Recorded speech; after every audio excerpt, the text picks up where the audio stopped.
everybody. This is Arch from the Arch Assessment. Along with me, I have CJack of CJack Productions. How you doing? Doing good, man. All right, we are here to give our takes on season 2 of the Netflix hit series Squid Game.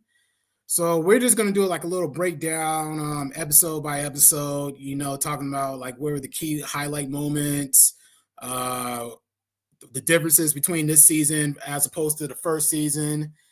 And we're just going to give our takes on it. So I will get started. So the first episode, this show dropped like the day after Christmas. So we're a little behind the 8 ball, just a little bit. But hey, better late than never.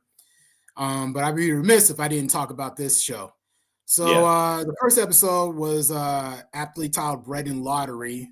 So this show started off just a little slow. It started off right at the end of the last season, where our main character Gi-hun was getting ready to board a plane. He had the pink dyed hair, and he just makes an about, and he made an about face because he wants to put an end to all these games, and he's getting a call from the front man. So evidently they still know about his whereabouts, even though he won the last series of games. And then we see him turning back around, and he's like hell bent on ending this whole horror show called the Squid Games once for all. And then he goes back. First thing he does is in the bathroom, nude, and he realizes there's an implant in his earlobe that he's taken out. Mm-hmm. And he still has the money, he still has the resources to do this. And then fast forward a couple of years later, he's still actively trying to locate and hunt down the recruiter who brought him and lured him into this horror show that we know as Squid Game. As a start. And then interestingly enough, he hires his own former loan sharks that he owed money to, Mr. Kim and his lackeys, to help him find this guy. And he's shelling out billions and billions. And I don't know, I forget, what's the currency in Korea? I know it's not yen. Like as in language, right? Yeah, what's the currency of South Korea? Yeah, I'm only a pro with yen is Japanese. So I've been researching that. One. Yeah. So he won 40-something odd billion won the last time, and I went ahead and Googled that to see what the equivalent that 1 million that is. Yeah, I went in Google to see what the equivalent of that is in U.S. dollars. It's not much. It only equals the total pot only equals like $30 million U.S. dollars. Yeah, I was like, wow. Wait, 40 million. Wait, 40 million. What you said? Yen? What was it? Yen? One. WON. WON. Yeah. Okay, so that means for every, what is that? 1 out of 3? No. So in this case, the total pot, I think, was 40 billion won. That only equals 27.4 million US dollars. Just over half. Yeah. Yeah. So the translation is a little different, but anyway, long story short, he has the money and the resources. He's staying up in the hotel. He's been doing this for a year now, like a couple years now, trying to obsessed with tracking down the recruiter. And then, long story short, Mr. Kim and one of his guys eventually locate the recruiter in the train station, and they look for him. They're following him, and they notify Gi-hun they found him. And he's telling them to keep an eye on him while he gets over there. And then Gi-hun himself gets interrupted by the former cop, who is the younger brother of the front man, and one of his new recruits, because he gets a parking ticket, he pays it, and he just keeps it pushing. And what I found interesting, we ended up seeing the recruiter, and before the recruiter ends up buying a whole bunch of bread and a whole bunch of lottery tickets, hence the title of the episode. Yeah. So I thought this part was interesting. I felt like this was a microcosm of what Squid Game is about. So we see as him, he's walking up to all these homeless vagrants, and he's offering either bread or a lottery ticket. And interestingly enough, only one person opted for the bread. Everybody else tried to go for the lottery ticket to no avail. And I thought that was a perfect metaphor for what the contestants in the Squid Game are like, if that makes any sense. Mm-hmm. And then the recruiter, you know what I'm saying, like as pleasant and affable as he looks on the surface, he's very malicious underneath, internally, because they try to take the bread too after the fact. And he said, no, you already made your choice. He stomps out the bread, and he seemed like he got a perverse joy out of doing that. You know what I'm Yeah, saying? that So was very, very a sadist, minus the sexuality. You know what I'm saying? He got off on the idea like, haha, you made your no, choice. no, no. And He's a he didn't. sadist. He's a sadist. He's a sociopath. It has nothing to do Okay, with that's what I thought. Yeah. He just sexual. got up, yeah, he just got up on the idea on people's unpleasure. But go ahead. Yep. Yeah, so the guy is a sociopath to begin with, I believe. And then Mr. Kim and and the other guy are looking at this from a distance, and they're like, "Yo, what's up with this guy?" And they try to track him down by themselves. And I think Gihan gave him specific instructions not to engage him physically in person, to wait till he got there. And of course, they break protocol, because they think they're We thinking can about take him to 2-on-1. billion won they're going to get. And we all know as a viewer that's a very bad idea, because Recruiter got some skills on him. He's not just manipulative. He got a little bit of hands. Mm-hmm. And long story short, he ends up beating both of them down when they try to abduct him. When they try to pursue him, he gives them that work with the briefcase, and he got him tied up. And this is where we see that deadly game of Russian rock paper scissors -1. And so that was an interesting thing. And long story short, not Mr. Kim, but the other guy survives. Mr. Kim takes the L because he's the one that dragged this guy into in the first place. Because this guy, was a little reluctant. It was Mr. Kim that was being foolish. He took responsibility. He's like, you know what? Just because I messed up doesn't mean this kid has to. He's like, and he knew by the time the chances went from 6 to 4 to to 2. It was literally a 50-50 chance. He's like, you know what? Screw it. I'll do it myself. Oh yeah, you know what it was? Because the recruiter only put 1 in bullet at first. Then he decided to add more bullets, make it 5 bullets, and only 1 missing in the chamber. So he upped the ante because it was getting boring. So that was the part that was cold. Yeah. Right. So long story short, the other guy, I can't remember his name right now, but the other guy ends up surviving. And he's a long-term character too after that. Yeah. Yeah. So and in the meantime, the cop is still looking around, right? The cop who was he looking for? Was he after the recruiter or was he after Gian? So no, he was after Gian because everything kept picking at him about Gian's being the one survivor. And I'm trying to recap. There was either a lady or something like that. Who was that guy? No, I remember now. He was training the same rookie.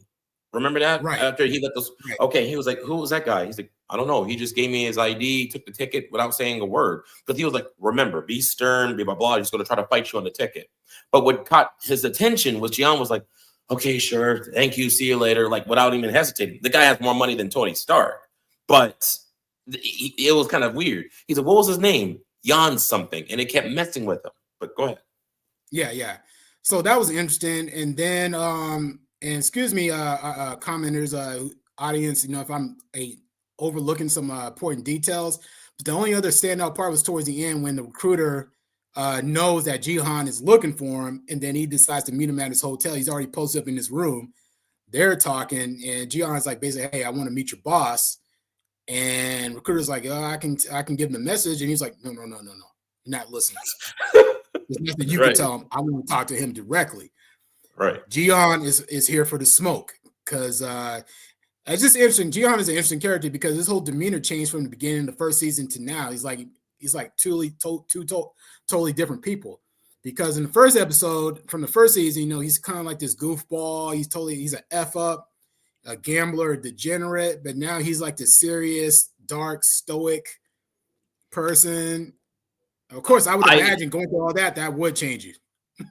Well, that for starters, number 1, and you're absolutely right. 2, he feels like he could, like you said in the very very beginning of this, he felt like I could take this money, change my life, blah blah blah. And he realized, this is bigger than me. I need to stop these games because somebody else is going to suffer, and then some. He felt an obligation somehow, and he's pretty much sacrificing his life possibly right now to do this. Well, here's the other thing too. He has a survivor's guilt. Oh yeah, that too. Yeah, he has survivor's guilt. There's a lot of other good people who he, what I'm saying, a lot of good people died from the first season 1. Plus, you remember his mom died at the end of the first season too. Remember? True. Yeah, and that's another thing. That's an excellent motivator. Revenge. Yeah, so he's a little broken and he's a little darker than what we saw from the first episode. So it's just an interesting take of 180 from where he used to be to what he is Mhm. now. Yeah. So now he's doing this now. The recruiter proposes a game of Russian roulette where he puts one bullet in, of course.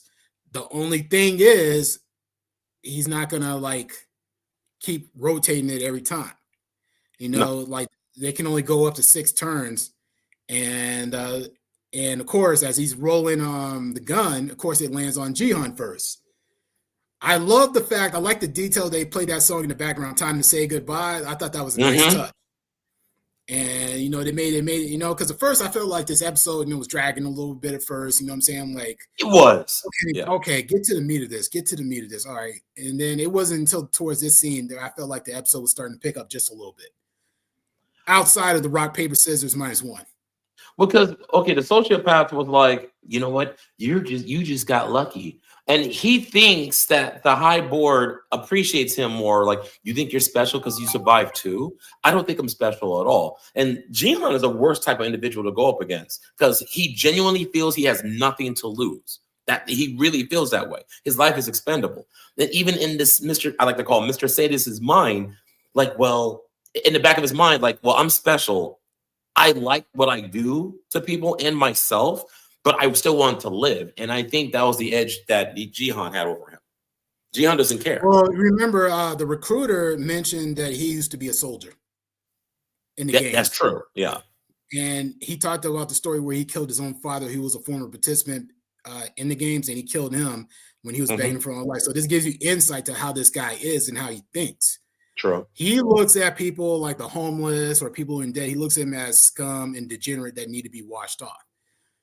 That's just how his mind works. Like whether he's suicidal or not. I'm not a psychologist by any stretch. I don't know if the recruiter himself had a death wish per se. Maybe he did. I don't know. Anybody who has any comments, feel free to add your opinion on this. But he just has a sense of superiority, I believe. Like he seems like one of those type of people like who didn't start rich or grew up rich, but he's like on some. I came up, I pulled myself up by the boot hills. Why don't you? What you're really saying is, I'm mad because you're rich. I'm gonna take it out on you. But now I'm rich, I can take it out on you. Yeah. Something like that. And so I thought that was an interesting thing. I think that was a very interesting take and giveaway on his mindset. So they're playing. Jihan does the first shot. Nothing happens. And then the recruiter immediately grabs it and he makes that face expression. I thought, no, that was some good facial acting, though. That was some good facial acting. I was like, this dude is on one. This dude is really on one. And then now number 3, Jihan does it again, nothing. And then this goes to show how psychotic the recruiter is. And what's wild about the recruiter, at first glance from the first season, he just seems like a mild-mannered, normal, affable dude that you wouldn't blink twice at if you were crossing on the street. But really, underneath the surface, behind closed doors, he seems like he's a genuine nutcase because he points at him at first, and then he goes. Like without even blinking, like, nah, you can't have it. Right. I was like, man, don't get your brains all over me. You know what I'm saying? He got all close in his face and everything. I was like, dang. Yeah. Now nothing happened. He pulls the trigger. That's number 4. Nothing happens. And then number 5, this is when it gets down to half and half, either 50%. It's either 50 chance it goes off or it doesn't. It's only 6 chambers in that gun. Yeah. And the recruiter's taunting Jihan like, I bet a lot of thoughts are racing through your mind. You could shoot me right now, but if you shoot me, then you have to admit you're just a lucky piece of garbage that just got lucky, yada, yada, yada. And Jihan calls his bluff. Boom. Nothing happens. Yeah. Now, at this point, we know the recruiter is cooked. Right. That's all I got. And I think he blew his own head out just out of spite because he knew he was done. And Jihan was like, where was that smile at? It's still there, but he just did that as spite. He throws his own logic back at him. He threw his own logic back at him, and the recruiter had nothing. He's like, I'm cooked. And the recruiter knew it too. So Of course, the recruiter could have shot Jihan dead right then and there just to save face.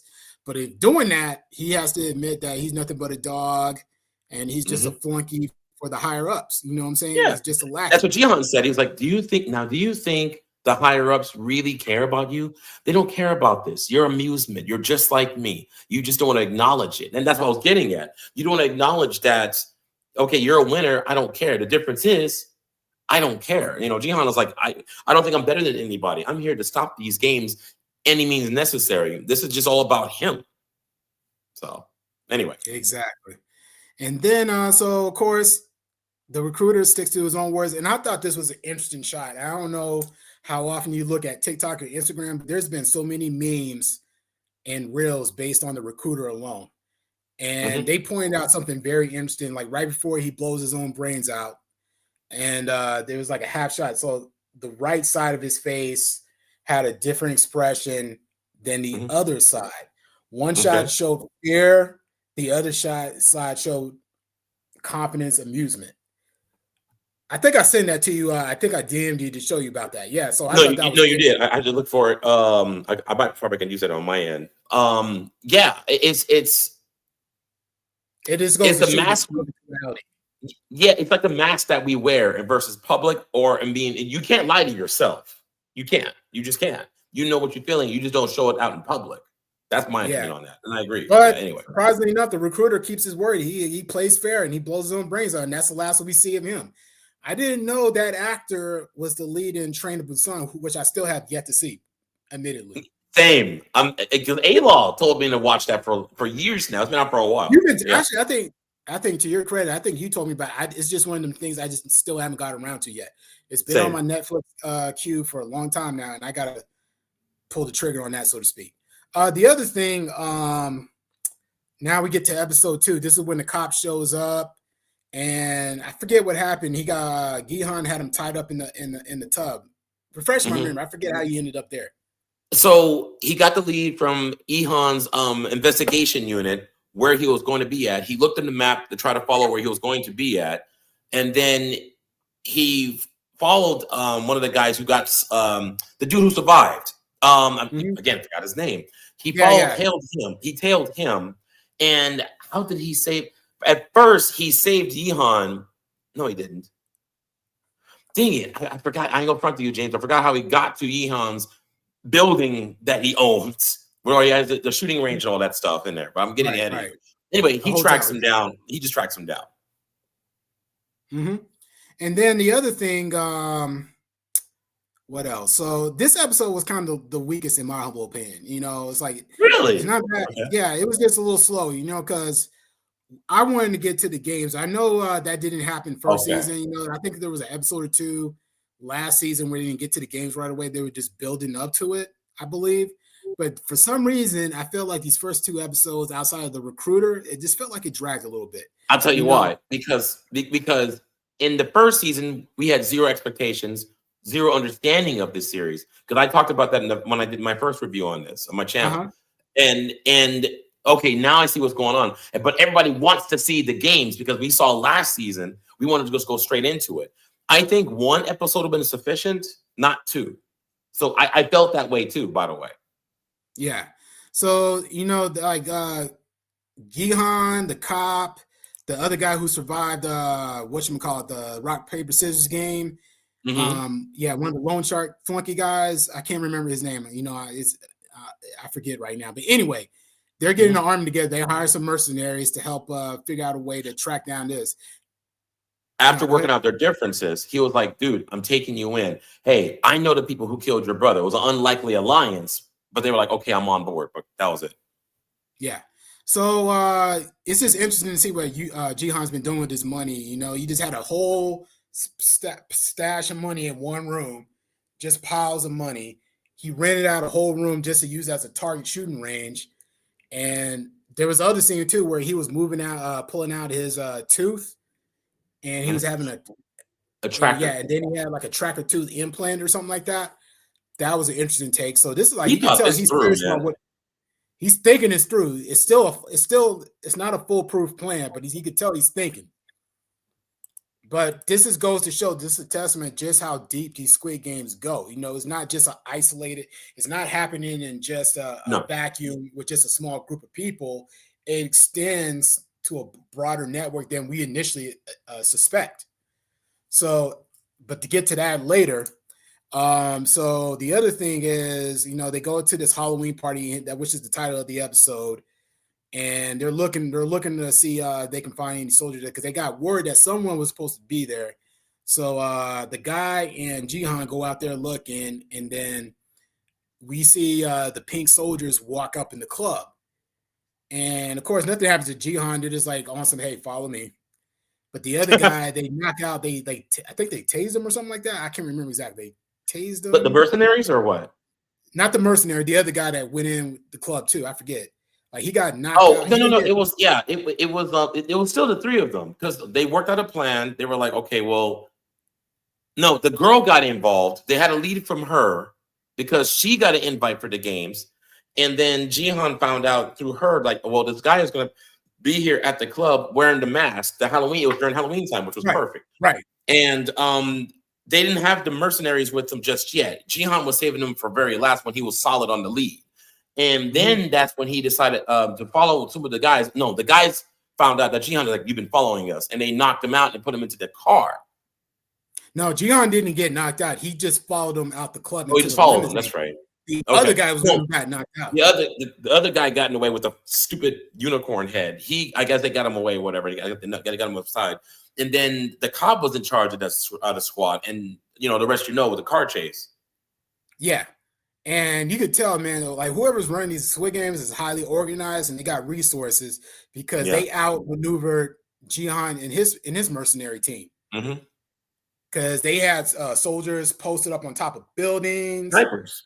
They had snipers like posted up. They were ready.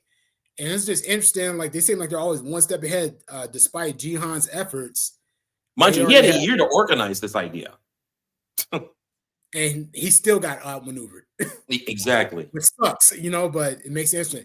Now, before we get to the end of this episode, there was another side plot with the female character we now know as Soldier 11. She's and to my understanding, she's a defector from North Korea. She's looking for her daughter, right? If I'm not mistaken. Yep.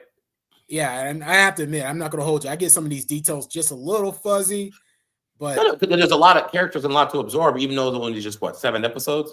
Yeah, and she's working part-time at an amusement park, and she sleeping in her car. Yeah, she's sleeping in the car. She notices a little girl with blood cancer, and she notices the father, who we now find out is one of the contestants in Squid Game, because like something happened to the daughter where she passed out. She gets rushed into the ambulance. She gets rushed to the hospital. She ends up going over there to give her back her hat or something like that.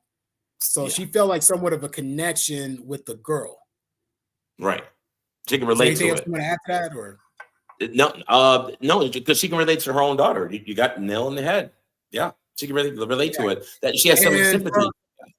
Yeah, and far as we know, the daughter hasn't been confirmed dead, but she's more than likely dead, if I'm not mistaken, right? Yeah, it's just a carrot dangled because she doesn't know. You got to know that private eye to keep looking. I remember that part. Right. No, that's it. Yeah. Yeah, so that was interesting, and we didn't know she was a soldier at first, and we don't find out until the end of the second episode because she's waiting in the truck. She gets a knock on the door in her van, and she gets that same golden card. And so and they walk into these little walkers in the truck. Yeah. Yeah, and I thought she was going to be contestant. Turns out she's a soldier. Right. We got it. Because even season 1, you didn't get much perspective from the soldier's perspective. That's why I like what they did this season. And we got that this season. That's what I like. Okay. So now we're putting a face behind a face to some of these soldiers. I was like, okay, this is getting interesting now because we didn't get that the first season. No. And so she ends up walking into this truck to get taken to the game. It's like an isolated trailer park. And she's coming in as a soldier. So that was good. But then back to Jihan, though. He's talking to the front man through that pig in the back of the limousine through that speaker. And we find out that's the front man, right? Well, it's true. Yeah, it was the front man the whole damn time. And I was like, yeah, and he was in there like, dude, we gave you a second. We gave you a second chance. We gave you this. We gave you that. And I don't understand why you want to throw your life away. This whole monologue. He was like, because nobody has the right to do this to people. You are exploiting desperate people. It's no different from when, back in early 2000s when they had these bum fights. It's wrong. Of course they're desperate to do it. And he takes it upon himself. He's like, all right, we'll proceed according to you. Are you sure about this? Mr. 456. They kept calling him 456. Kind of like the whole Agent Smith thing from think about The Matrix. Because Agent Smith was always my favorite. Sidebar. He kept calling him Mr. Anderson. Yeah, he kept calling him Mr. Anderson. Welcome back. You know, he kept saying 456. He didn't call him Yeon. So he gassed him. That's when he knocked him out. That's what I was thinking of. Yeah. Yeah. So, but Jihan willingly went back into the game. So that was the end of the second episode. So it was like, okay, now we're getting somewhere. The games don't start until episode 3, which is titled 001. And then we get back into the good game of that infamous game of red light, green light. Woo! And this time, Jihan is trying to warn everybody, like, yo, if you move, you're going to get shot dead. And nobody believes him, of course. And what was wild, this is where we get introduced to one of the main antagonists, which is Thanos. Mm-hmm. No shade at the actor. No shade at the actor. I thought the acting was fine. I just hated the character. Not because it was bad acting. I just thought it was annoying. It's extra funny to me, guys. Arch loves Thanos, and he's a good kid. He was a very good villain in the MCU. Not to stray away, but to be using this as such a, you got to admit, man, like, who is this guy? This tweaker. Anyway. Yeah, and he's drugged up. You know what I'm saying? He's a rapper, and he's trying to spit game, or Riz as these new kids call it. You know, and he's trying to game up one of the female contestants. You know what I'm saying? And who would have thought that girl would have been one of the first to go, because she moved. And she was she got stung by a bee. Well, she had a bee land on her doing red light, green light. And of course, she moved after the fact. Yeah. And she already did. That's the thing about any Asian culture works. Anime, live action. The first rule they teach you in anime, folks, and I don't know if you heard about this, Arch. It's the first rule I've learned through my old students. Never get attached to a character, because nobody's safe. I thought for sure she's going to make at least 3 episodes. I didn't expect her to go as quick as she did. That's what I'm saying. She didn't even make it through this. She didn't even make it through this one. Oh yeah, and then the other thing too. One of Jihan's boy is in the games now. The pretty boy. I can't remember. Oh, no. Jihan's boy. The other one. I'm sorry. I'm thinking Thanos. Yeah. He's like, Jihan, what are you doing here? The fat dude. Yeah. His name is Jung Bae. He was player 390. 390. Yeah, and Jihan's telling him like, yo, stick by me this whole time. This is not what you think it is, bro. You know what I'm saying? This is more deadlier than you think it is. Take this seriously. And so, long story short, people start moving, people get dropped, and then of course more people start panicking, they start running, and then more bodies get dropped. But oddly enough, even with all that being said, that was less casualties than the first season. So what I thought was interesting in this one, Jihan, this goes to show how much Jihan has changed. Because remember, he almost messed around and died in red light, green light the first time around. Because remember, I can't remember the guy's name from the first season, the Indian guy. He was holding Jihan halfway through because he was about to drop. And Jihan got clumsy and he held him without even flinching. After red light. Yeah. And now he's trying to return the favor because he went back to risk his life even after he already crossed the line to go save another guy who was shot. But he wasn't fatally shot. Thanks to Soldier 11. Yeah, I'm sure you'll touch on that soon. Like, bro, what is with her? Because these guys, sorry, we're getting ahead, folks, but they want to harvest organs, in which they still haven't cleared up on that. I think it's a secret side hustle. It's a secret side hustle that they got going on, and Soldier 11 is like not part of that scheme. Right. Yeah. Yeah. And she's not with it for some reason. It's just the morality of it. But staying on topic on this episode, because Jihan, he used to be so timid, unsure, insecure. Now he's like, listen to me. I know what's going to happen. Not because he knows what's going to happen, but he genuinely believes in his crusade in his voice. Mm-hmm. He wants to save as many lives as possible. And him and the trans woman were the only two that try to help that guy across. And he only had, and they made it back to Older Line barely in time, only to have Soldier 11 shoot the guy dead after the fact. That was shit. That was messed up, man. Mm-hmm. So then at the end of the games, quite a number of contestants got took out just off that alone. And this is where Jihan tells the rest of the contestants, like, listen, I played these games before. I know what's going to happen. And then, of course, still half of them are still torn. It's like, okay, like, what's your angle? What I'm saying? Why are you telling us this? Like some of them even still don't believe them.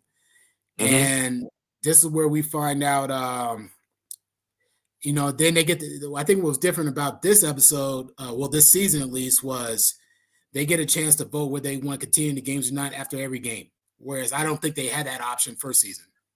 Did not. Nope. Which is there's a lot of change. They had it one time the first season, but I don't think they had the option of doing it after every game this time around, if I remember right. Right, that's correct. And then wait, go ahead. You're still in episode 2, but go ahead. I'm working on this that. Is 3 now. This is 3. Yeah.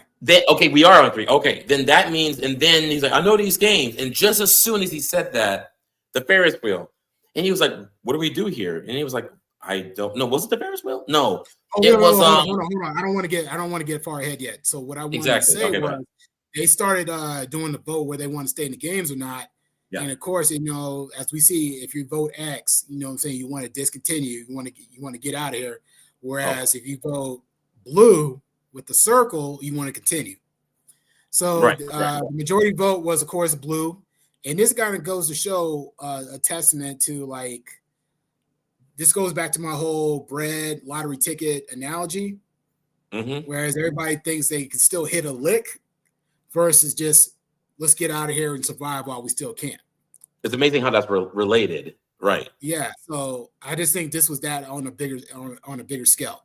So long story short, player 01, also known as the front man, makes the tiebreaker to continue the games. Mm-hmm. And then what did you think about the front man deciding to get into the games? What do you think his motivation was? Why was he doing this? That was transparent. Yes, but why? What do you think? That was that was transparent because there's 2 levels of this to me. An ideology where I can't host something without truly believing in it, and I don't do it myself. So he's become not a martyr, but I guess an idealism. He's like, okay, I have to believe in this. That's one step. 2, he was more than fascinated why 4506 was returning back to the games because he kept engaging him in conversation. I'm like, what is this guy's angle? Is he the new anti-villain? And he wasn't just a anti-villain. Is he the new anti-hero? He wasn't just the anti-hero. He was the front man, as we find out later, like you said. And now that we know this, it all pieced together. He was obsessed, not really obsessed, but he was intrigued why he came back, even though his argument with 4506 was, dude, you earned it. Why are you back here? It's kind of like some reverse Saw psychology. It's like, okay, well, I'm here because of other people. Your games are wrong. Oh, there's actually a third reason. He wants to prove to 4506 the games are needed, and his mentality was wrong. I got 3 answers there. Yeah, like that third part right there, I think you touched on. I think we're in agreement right there. So I think, because remember, the front man was a former contestant, a former champion of the Squid Games himself years back. We found that out towards the end of season 1. So I think he's trying to show that, like low-key trying to prove to Jihan 456, you think you're better than me. You think you got a better moral compass than me, and I'm going to prove you wrong. And it was working for a while. Don't get me wrong. Yeah. And I think he subtly manipulated him towards the end of this season, which we'll talk about a little bit later, even without Jihan realizing it. But we'll touch on that in a second. So I think, like you just said, I think the front man is a little intrigued by Jihan and his motivations, because anybody else in his situation would have took the money and just would have disappeared, lived their best life. Let alone enter the games himself. Like, why do that if you're the guy, you're the big G? No less. Right. You know how deadly this is. There's no guarantee you're going to come back out. Even as the boss man. Right. Yeah.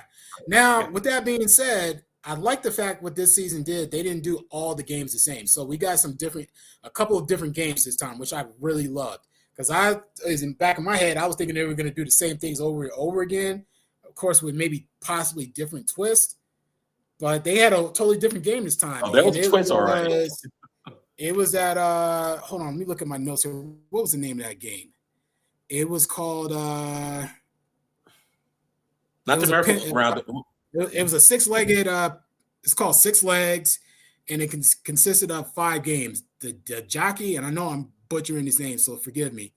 Basakaji, Ganji, Spinning Top, and Jeggy, I believe. Jeggy. So man, I ain't gonna hold you. I don't know if I was in this, I don't know if I would have came out of that. I don't know if I would have survived that. Because the hard part about this is it's not, you can't just rely on your own skill. You're relying on 4 other people to have their game tight. Or you're all cooked. I would have been screwed because you're relying on skill. First of all, you're relying on multiple people. Second, you're relying on mentality types. Third, levels of skill. Like, I'll tell you off the top of my head, throwing that rock to hit that on the ground to hit the other one, maybe 50-50 chance I can do that. That's one where you have to catch the marbles. I'm done. I believe that's Ganji. I still didn't understand how that worked. I was like, okay, I see you're flipping the balls. You got to catch one. It's more of a Japanese game than anything. Okay, I believe 4 to 5, whatever the number count is. You catch one, that's easy. Then you got to catch 2. You got to throw up 2 and pick up 2 more and increase the number as you throw them up. So whatever's left. And then you eventually get them all in your hand like you saw and catch them all at once. No, I don't have the coordination for that. Not my hand. So I still didn't understand the rules to that, but before they started the games, I thought it was interesting how people were trying to select their teams. So, of course, the front man, Jihan, one of Jihan's boy, and it was 2 other people I forget that they selected to be on their squad. And then it came down to that crazy religious spiritual lady, whatever the hell her deal was, the trans woman, the degenerate gambler son and his mom, and there was one other person I know I'm forgetting. I want to say, was it the pregnant lady? Yes, it was the pregnant lady. So what can she do? She's pregnant. They kept sticking out. Good memory. Yeah. By the way, so Jihan had together. And Jihan, real quick, Jihan had the to help you out, the younger Marine along with his fat buddy. That was on their squad too. Okay, go ahead. Yeah. So I'm so glad the trans woman in that team made it through. You know what I'm saying? Because the trans woman had to slap the overly spiritual, whatever you want to call her, lady. I like to call her the Miss Heretic. Like, listen, I will kill you before. She was like, listen, I will kill you before the troops will. And there was blood coming out of her mouth, dude. Those were not light slaps, bro. She slapped the crap out of the heretic. But yeah. And I'm so glad. And then it was such a brief and beautiful moment to see everybody else cheering them on as they survived. Nice. And they got through that. Because they made a meme about that too. I don't know if you've been seeing on Instagram or TikTok. They've been making crazy memes about that part where it showed that even the front man was cheering him on, like, yeah. And then he's hugging 4, 5, 6. Yeah. Yeah, it was like this. It's like, look at me, James. I'm gonna kill this guy later, but this is good. You know? You know what I mean? Yeah, like there's like a different meme, not to get sidetracked, but there's different memes like showing like point of view. When you're the bad guy, but you forget you're the bad guy. Because you show the front man front and center, like getting all happy, excited. And he's like 4, 5, 6 on the side, like, yeah. When you forget you're the villain of the story. Right, it's true, dude. It's like, I'm gonna kill this guy later, but we're having fun. Yeah, man. There you go. That's my boy. All right, yeah. Yeah, but long story short, Jihan and his team, the front man, their team, they're the last 2 to go. And what do you think about the front man messing up? Do you think it was clear that was deliberate, right? Because, dude, he's phenomenal as a person. I think, to be real with you, he seeks, if anything, perfection. He was like, stupid. I should know better. Stupid. And he was like, okay, calm down, man. We got plenty of, and they did. No. I think he was messing up on purpose, though. I believe he was doing that. I don't think that was an accident when he threw that the top backwards and they had to go back. All that. You know what? I agree with you, and I'll tell you why. Later down the road, stay on your topic, CJack. He's skilled. He has hands. You mean to tell me this person can't spin a top? Yeah, you just convinced me. He's very skilled as an individual. Do you really think it was a coincidence they were one of the last teams to go? Yeah, it was too much of a coincidence. That was They not a wanted that. coincidence. I think there was a play now because they know the I mean, that soldiers was the know who he plan. is. Yeah. The soldiers No, know who he is. they The know. other They made team, it. Yeah. yeah. So I don't think he. I'm not sure whether or not if he was in any danger of getting got. Truly any Yeah. danger. The soldiers. Here's my theory. Unless you count Mingle, but we'll get to that in a minute. But we'll talk about that in a second. But long story short, they ended up surviving. They got out of that. So I thought that was a nice touch. But man, some of them games, man, I don't know, man. And then there was a side plot about Soldier 11. The officer, like the lead soldier, not the front man, but the guy in the black Second in suit. command. Yeah. Yeah, he gets he pulls Soldier 11's office and tells like, "Yo, slow your roll. Let us do what we do." And for some reason, she said, "No, this is wrong." And I can't remember what her reasoning was, but there was a whole back and forth about that. Her compass was, you're supposed to live and die in these games, so there should be no reason to. And he was like, "Do you understand what your parameters are?" "Yes, sir." "Then why the fudge are you taking out people? We need to follow the plan. We need to follow this." I believe even down to the people living or dying, we need to no. There's no either you win or lose. She's basically black and white. Okay, like the guy who got shot in the leg you described earlier. You don't just get shot in the leg. No, if you're shot, you are shot, even though it's not fatal or not. That was her mentality. They had a disagreement. She just has a black and white, yeah. And she later gets accosted by two other soldiers. So this is what I'm saying. I like the fact that we're seeing stuff on the soldier side now. Agreed. So I just think that's a very interesting take. Which how they sleep, how their shifts work, how they came in. Yeah. And the odd thing is, some of these soldiers are actually in a desperate situation, just like the players. They're just on different sides of the coin. Must be nice. Yeah. Yeah. So very interesting. So then she gets accosted. She gets her face scratched, and she's like being warned to like, "Yo, back off! Don't be killing everybody. You're messing up the hustle." And I think they the manager, the mid management guy in the black, I forget his name. He said, "You're going to upset the captain." Mm-hmm. I don't know if you remember that. Right. And I didn't know what that meant at first. You know what I'm saying? Of course, we now know what that meant, but we'll get to that in a second.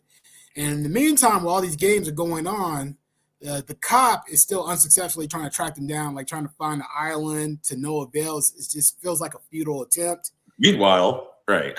Yeah. And then fast forward to fisherman for a year looking for the small island. That's all he had to work with. Yeah. And then we get to episode 5 titled One More Game. And that's where Soldier 11 got attacked. She got accosted. And then this is where everybody's talking in the background, like the players are starting to like tell more about themselves. The front man falsely introduces himself as another name. I forget what he called, Oh Young Ill or something like that. And he was like, "How did you?" And 456, like, "How did you know that I went by that?" "Oh, I heard your buddy call me," and I don't recall that though. So me neither. Yeah, right. Yeah. See, but it was unfortunate. Like Jihan didn't catch what's going didn't catch what's going on. And meanwhile, they're still continuing to search for the island. The prize pool gets a little. The majority still vote to stay in the games, if I remember correctly. Yeah, they did. But they're still complaining, despite all this, the prize money still not enough to cover their debts. Of why they got to the game. And again, this goes back to the whole bread lottery ticket analogy. So a lot of these people are in super desperate situations. Like even if they got the whole prize money, it's still not enough to cover what they owe. Like that famous not the cyber rapper. Oh no, it was somebody who had. No, remember, it was player 333. He was an influencer specialized in crypto. I knew he was like a YouTube. And he was giving bad investment advice, including people, including Thanos. That's why Thanos kept messing with him. Like, "Yo, I lost a lot of money listening to you. Now you owe me money," because he kept him and his boy kept punking 333. Remember? Well, yeah, it's very true. I couldn't figure out who it was. He was like, "Do you think his character was based upon a Hot 2 girl?" No, but no, seriously though, he's like, "Dude, I wanted a lot of money for this." And yo, he kept defending his case. He's like, "Dude, my stuff was suggested. Nobody put a gun to your head saying this. You said it was a guarantee, bro. You know what I'm saying? He in his old messed up mind. But yeah. But Thanos wasn't the only one. There was like his boy, I think, did the same thing. His boy And had lost then, the money, and there's some other people. Plus, in he the got town. a baby mama too that's pregnant in there. I'm like, what is she doing here? Yeah. I didn't understand that. Player 222, I think No, she was. He was trying to do the right thing. Like, let me try to win the money for both of us. I don't trust you. And they have some history off screen. Yeah. Yeah. And then towards the end, that's when we get to the third game, Mingle, which is another new game. And again, that music in the background stays playing in my head. And that's a whole nother, again, another meme. And I don't know if you've seen this or not on your feed, on the Instagram feed. Every day that goes by to say, like, of this year is like day, like, I remember like this past Friday, January 31st. Now it says day 31, another day 31 of 2025 wasted successfully. And it shows them on the merry-go-round, that music playing. So yeah, it's true. That's what it is right now. But Mingle sounds very simple, but it's actually very harder than you think, because now you're forced to pick alliances. You're forced to kick certain people to the curb, depending on how many number of people are in there. This part was wild, though, because this is where one standout moment was when the son and his mom got separated, and we thought the mom was cooked. Yes, that's right, dude. I thought the mom was cooked. I was like, no. And I liked the old lady too, but yeah, she was good. She was a little annoying at parts, but she was kind of annoying too. But I did like her overall. And then there was another one where I think one girl did bite the dust. I can't remember who she was exactly. It wasn't the pregnant girl, but there was one that she was a chick. She wasn't the, because between the pregnant girl and the trans woman, and there used to be a third one, but now she's gone now, right? Yeah, but remember, there was one part where it was a pregnant chick, the trans woman, and then player 333, the crypto guy, he did something where like he locked the door and the girl didn't make it in time. She ended up getting killed, and the trans lady was pissed off. Because that was our buddy. I remember now. Because the mom was talking about, well, when this is all over, you two can come over here. I'll cook for you. Remember that conversation? I didn't like that. I didn't like that too, because when people start talking about future plans, they ain't gonna make it out. They ain't made no future. Because this whole season, and I'm glad it doesn't happen. I mean, season 3 still remains to be seen. But I thought I had in the back of my head that the mom and the son weren't going to make it out at the end of this season. I just had that plan. I was just braced for that, because I wasn't sure if that was going to happen or not. And then the other one, what was wild was when it came down to 2, like the last round, when it only came down to only 2 can be in the room, and the front man is scrambling, running, trying to throwing people out that were trying to get in, and it just boiled down between him and Jihan's boy. 390. Yeah, exactly.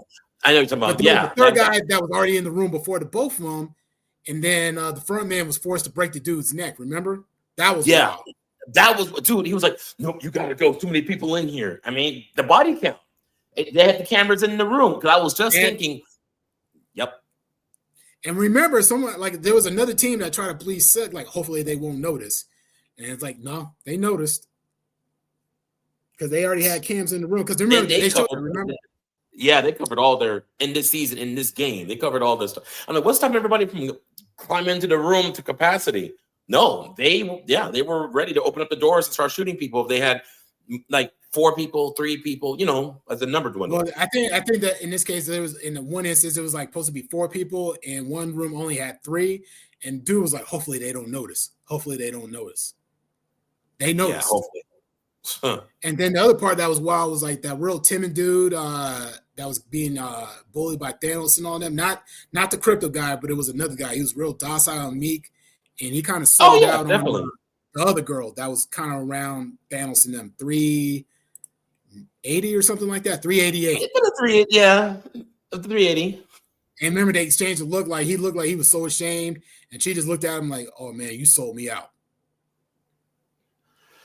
That was wild, because in that mentality of that, it was just like, well, you did this to me, and blah, blah, blah. And if you notice, the front man and Juan's ideals, have you noticed Later down the road, they started conflicting ideas, and this is where the meat and potatoes between the divide between these two. Well, I think we should do this. No, I disagree. And they both have valid arguments. That's the messed up part. So it is what it is. Whatever.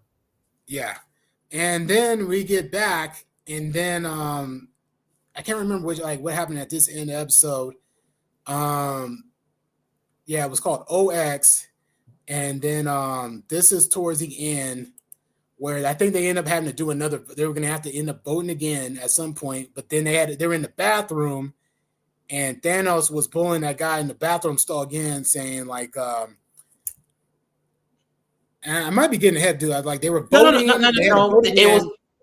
Mm-hmm. Oh yeah, I think they were at an impasse in terms of votes. I think they were evenly split between X and O, and some people had converted over to the X side that used to be O's, who are now X's, including that girl. I think it was 388, and then the docile dude. I can't remember what number he was. Yeah. And then Thanos, of course, like when they're in the bathroom, Thanos is like trying to manipulate him. And that was a whole scene. And then finally, the crypto guy 333 confronts Thanos. And it's like, yo, leave him alone. They end up fighting. And Thanos ends up strangling him. But then he's the 333 guy ends up stabbing Thanos in the neck with a fork. And that's when things start setting off. There's casualties on both sides. Exactly. And then this is where Jihan and the front man have the discussion like how to handle it. It's like Jihan correctly assumes that the O's are going to be playing the attack that night. And then this is where Jihan doesn't even realize he's becoming more like the front man more than he realizes, because he's willing to sacrifice some of his own people for the greater good. I was surprised at his plan to do that. He was like, are you willing to sacrifice these people? And I love how the front man was surprised. There's two things I looked at this. One, okay, the front man in his mind, because he was genuinely surprised and like, okay, I acknowledge this. One, he may try to come over to my side. And two, he acknowledged like, maybe we're not so different after all, but he's still a cog in my plan. That's, to me, how we interpret that. But the overall plan worked, but I'm not going to get ahead of that. Yeah. So the plan, he does go according to plan. You know, unfortunately, there were casualties on the X side. And this part was heartbreaking to me, you know, because I was really rooting for player 3888, and she ended up getting killed by Thanos' boy. But the way that drug out, I thought she still had a chance. I thought she was going to be able to dodge it somehow. I was hoping. I like that girl too. Yeah, and I thought the dude that was on top of the bunk was going to do something with the bottle. I was like, something's got to happen here. But no, the dude ended up getting the upper hand. He ended up killing her. And that, to me, was like one of the more heartbreaking deaths of the show so far to me. Even though she wasn't a main character like that, the little we did get from her, I was like, I'm rooting for her. Granted, I didn't expect her to get out of this whole thing alive, but I thought she'd at least die a somewhat of an honorable death of some sort. Only to have her die the way she did sucked. In a raid. And I was a little disappointed about that. I mean, not that this show is supposed to be all hearts and peaches and cream or whatever, you know what I'm saying? But I thought, that was the only thing that was heartbreaking. I feel like that dude could have did some more. And then seeing Jihan watching people get killed right in front of him, and the front man's looking at him too, like, you're more like me than you don't even know it. It's crazy. The front man looked like he was taking perverse joy in all this. The way he was looking at him. Yeah. No. Yeah. The front man is just as warped. That's the word I want to use. Just as warped as the recruiter back in episode 1. Just not as boisterous, in my opinion, as enjoying bloodshed, if that makes sense. Well, you got to remember the front man has a jaded perspective too, because he suffered some losses. Because even though he won at one point in the Squid Games, remember, like, he didn't save his wife in time. Remember that, like, his brother, the cop, and the mom were having a conversation back in the first or second episode. So the front man's got some tragic history too, which jaded his perspective as well. Every villain arch always has some kind of backstory leading them on a dark path, like motivating them. Yeah. Yeah. So long story short, they abduct some guns from the pink soldiers. They end up killing some of the pink soldiers, and they try to like stage a mutiny, which we know is going to be a futile, like an exercise in futility all of itself. Because you know what I'm saying, like you're attacking the guards and you gain some ground, but you don't know, you know what I'm saying, you don't know how far this goes. You don't know how many men there are. Yeah, you may be able to shoot some people and get away with it, but in the end, I'm thinking this is an ill-conceived plan that hasn't been thought all the way through because you don't know all the ins and outs. Well, You're also, yeah, just trying to that blast your shows way how. upwards, hoping something will happen. Yeah, it was basically the story of the 300. It's like, okay, you guys got the weapons, you guys were able to fool the guards and get past them. You have no idea how much of a militia is behind that door. It was what, 6 of them that could fight, and also the translady. I was very surprised. Like, this is how you reload a gun. Well, this is the how you do translady this. did mention she had a military history. No, yeah, no, but when it was revealed to us as a third wall or whatever, I was very surprised at that, and I was like, she's strong, but she's really strong as a person, and that's when she revealed she was a soldier, you know. And despite her being on the squad and knowing what they're doing, they had a bunch. It wasn't too many people that volunteered to pick up those guns. That's what I'm getting You know at. what's interesting? I don't think anybody on the O side stepped up, if I remember right. No, because they It was wanted to just all stay. the They're a bunch of exits. cowards. Right. It was just all the exits without touching it. And then I couldn't stand that one dude from the O's, the old guy. Mm-hmm. The corporate guy. I'm in $1 trillion debt. This won't even this will at least make a dent in my pot. And that's another point I want to point out. There's a lot. It's like, dude, how much money in debt are you people in? Well, this will only take care of half. Like the second game should have been enough to be satisfied, but what do I know? Well, here's the problem with that. In the unlikely event they beat the odds and they end up becoming the sole survivor of Squid Games, that whole pot still wouldn't have covered all their debts. Well, it would be divided amongst the survivors. I'll give you that. Not the whole debt. What I'm saying is, let's just say, hypothetically speaking, that old guy won the whole Squid Games. He's the sole survivor, and he got the whole pot. I don't think that whole pot would still be enough to cover his debt. That's what I'm really asking. You know, I was right then. Like, bro, how much debt could you be in? Because it's $200 million ish American.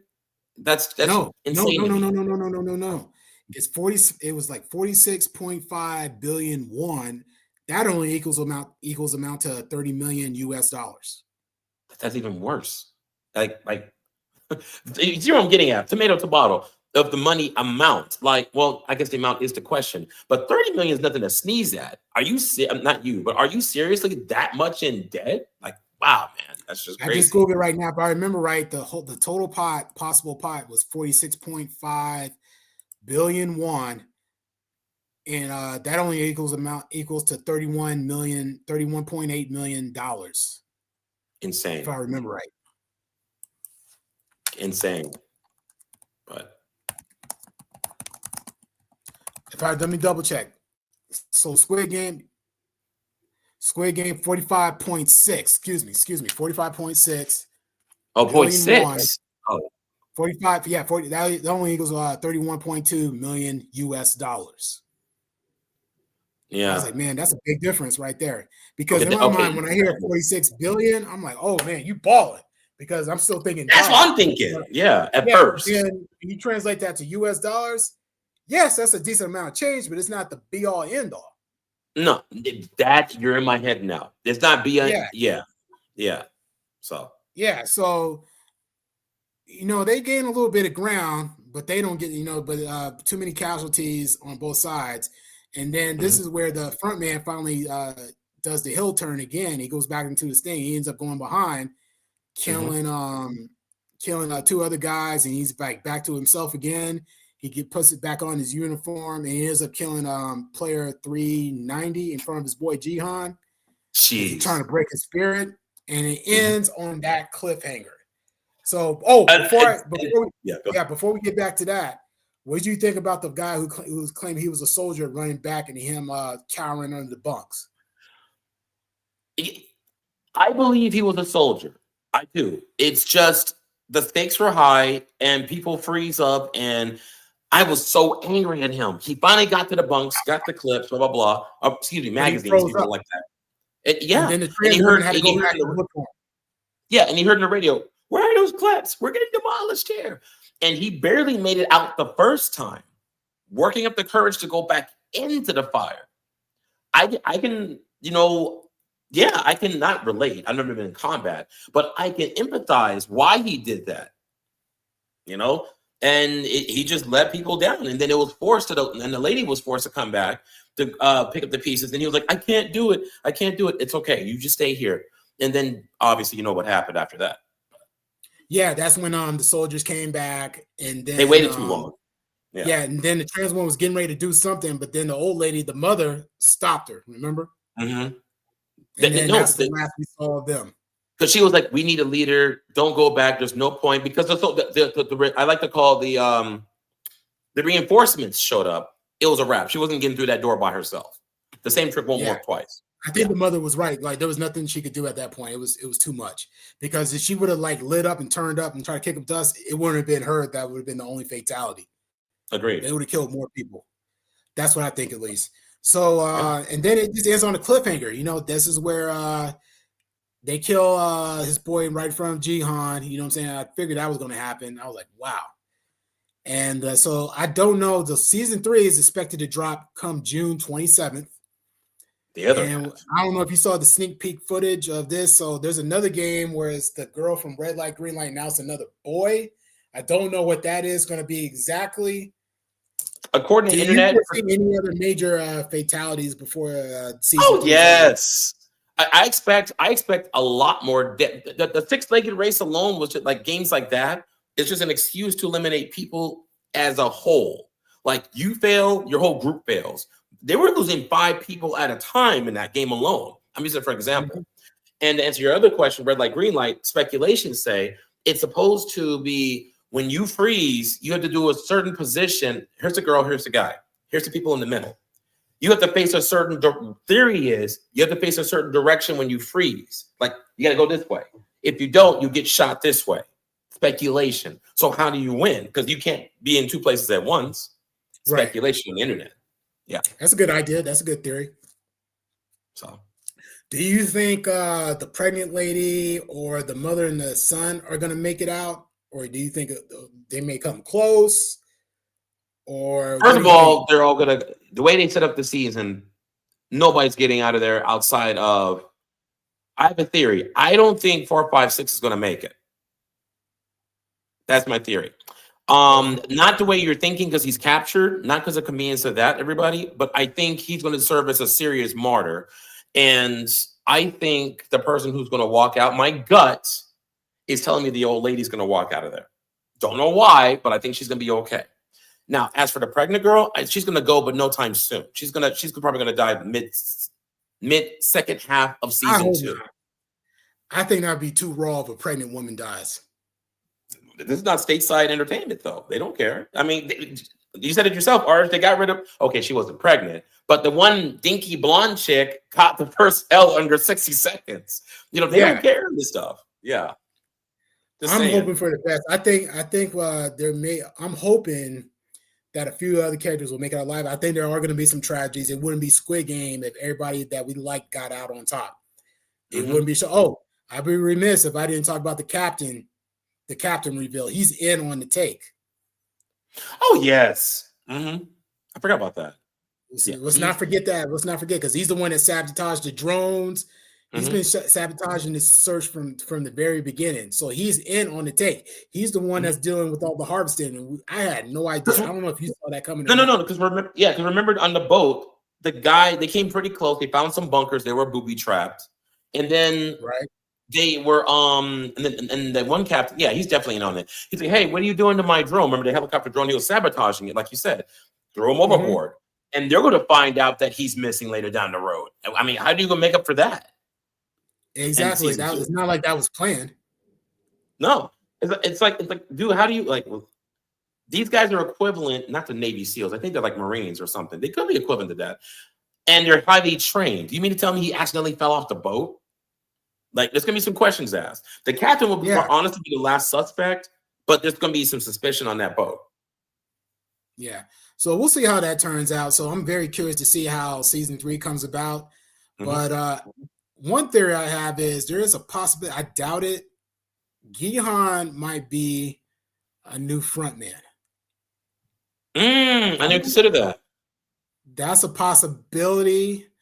They got to do something with this cop and this search for the island. That's got to come to a head one way or another. They got to expose this captain. We don't know how deep this thing goes. It's not just the captain that's in on a take. How far does this go? You know what I'm saying? Are some of these police officers in on it? Yeah, because real quick, because remember in season 1 on the tightrope or whatever, we're about to see those games soon. They revealed all the people sitting down with masks on, those sick people who actually enjoy watching the show. Exactly. There are elitists funding this stuff outside of the organ fund sloshing. But yeah, my prediction is this. The cop in his squad is going to make it to the island, of course, like in typical movie fashion, after the damage is done. And in order for this organization, I agree with your theory, Jihan, there's another possibility for him taking over if he doesn't die. It's a coin toss for me. Going to take over the organization and use the resources for good, or perhaps blackmail. No. Or maybe you're right for good, or be blackmailed. You forgetting that Jihan's daughter's still alive. They might use that against him and force him to stay in the organization. That's a very strong possibility, actually. No, I agree with you, actually. I just hope nothing happens to the pregnant woman, because I think if she got killed, that would be too raw. I think there's something going on with the mother. Something's going on with the mother. Okay. Even if she lives. Hold on. Did you forget she had that weapon inside in her hair? In her bonnet. Or not a bonnet. How was she able to get that through? But Jihan couldn't get his tracker tooth in. You got me. That's true. So you mean to tell me you're smart enough to look for a tracking device in a tooth? Granted, he might have been right. Granted, they've paid more focus on him considering he came back, and he's been gung-ho about coming back, so they made some extra precautions and didn't focus on the grandma. But nonetheless, how do you miss this? Well, this is not like having a fake finger. No, what I'm saying is, I think what you're missing is the grandma is in on all this. She might be the new old guy from the first season. Oh yeah, I agree with that. Now, he was in the game too. I don't think she's orchestrating the games per se, like but how the old man she knows something. But she's somehow connected to this somehow. Because how was she able to sneak in with all that stuff? Yeah, I don't buy that. Yeah, I think I agree with you. We as an audience are kind of sleeping on that, and I could be dead wrong about this. And I'm willing to eat crow if that is the case. But it's just something to think about. Yeah, no, I agree with you. No, you're right. Yeah, but with that being said, I thought this was a solid season. I was entertained. I can't say it was good as the first season, but that's okay. I'm not mad at it. Got off to a slow start. I like some of the new characters we got this time around. I liked, even though I thought the character of Thanos was annoying, but that's no shade at the actor or his acting ability. There's a whole backstory behind it. That guy's, to my understanding, is a K-pop star, and he has a little bit of a sordid history in himself. And I read he was a little reluctant to take on this role. How could I word this? They add more spice to this season, to the flavor. The food was good. They added more ingredients. Meaning, we could have done without Thanos, but it gave us a reason to chuckle and be like, "Oh, here comes." Then we have more compassion, more TS. A woman it's more woke. I hate to use the word, but it's there though. But a tasteful amount of it, where the audience can enjoy it without it's not oversaturated. Like the trans woman being she's a soldier, she can whoop anybody practically there. And then there's like you said, the elderly lady, the mother's son is involved. Hell, Jihan's old chubby Marine friend is in it now. You know what I'm saying? Am I making sense? They're adding more pieces to where season 1, you just had these dynamic characters. This person does this person does this, and that's it. It's more flavor this season. That's what you're getting at. I agree with you. Yeah, so I just like some of these new characters. They need to do something about this captain and like the cop and the search for Iron, because so far this cop and no fault of his own, he's just been like one of the most fruitless characters on the show. Yeah. Like at his peak was trying to convince his superiors this is still going on. No, you're cut off. You're on your own. He's off the books, mind you. Jihan, right. With Jihan's team searching for this island. Like, what is I get it. It's a subplot, and subplot's not supposed to override the main plot. But my interest, this is the main plot of the series. This is the cop. My interest level is dropping. Like, Got you. I get the wild goose chase, but what are you doing with it? Yeah, it just seemed like he's just on this ghost hunt. You know, he's just chasing ghosts at this point. Yeah, But that's all I yeah, I'm got. just very curious to see what happens in season 3. I will be there on Netflix come June 27th. Wait, season 2, part 2. They do that crap now. No, I know what you're saying, but I think this is called season 3. Oh, it is? Okay, screw it. Yeah. That's I even think easier for I me think then. it is called season 3, if I'm not mistaken. Audience, chime in the comments if I'm wrong about that, but I believe it's just season 3. Yeah, it's still But good. Yeah, I agree yeah, with you. This should be. Yeah. yeah, man. But this has been a solid season nonetheless. You know, so let me know, YouTube. Let me know what y'all think in the comments. Let us know if we got anything wrong. But overall, what did you think about this, CJack? What do you think about this season overall? I'm gonna use your scale. A scale of 1 to 10. Okay. Last season being a 10, because it's never been done before. Let's be real. I loved it. Mhm. So I agree with you. It's a close 8 until it's concluded. I think season 3, whatever it is, definitely will be a 10, concluding what the heck is going on with this universe. So right now it's an 8 because it's only halfway done to me. Yeah. You know, a lot of people were dissatisfied with the cliffhanger ending. I'm not mad at it because a lot of No. shows have end on cliffhangers, and it's not like this is the last of it. So I wasn't particularly perturbed by it as some people were, but I would give this season an overall like an 8.5. Mm-hmm. I'm If very season pleased. one was, if season 1 was a perfect 10, I'll get this at 8.5, and that's not saying anything that sucks or anything. It's just not quite as good, but as a standalone season, I thought it was solid. I'm not mad at it. No, it was solid. Mhm. Because it's never been done before. Squid Games is like, hey, here we are. We're talking about it, and the 3 years later from the first one, 3, 4, now 4 because the year changed. Still, yeah, it's a good series. Yeah, so that's our thoughts on that. Let us know what you think in the comments. Please don't forget to like, follow, and subscribe. I'm Arch of the Arch Assessment. Please follow CJack over at CJack Productions, and stay tuned as we will have more content coming. Thank you. Before we go, Oh, I'm yeah. sorry about that. Before we go, if you guys aren't familiar, if you've been living on the rock, check out my channel for season 1 of the review I did on my channel. And thank you for having me, Arch. I appreciate it. Hey, no problem. See Peace. y'all later.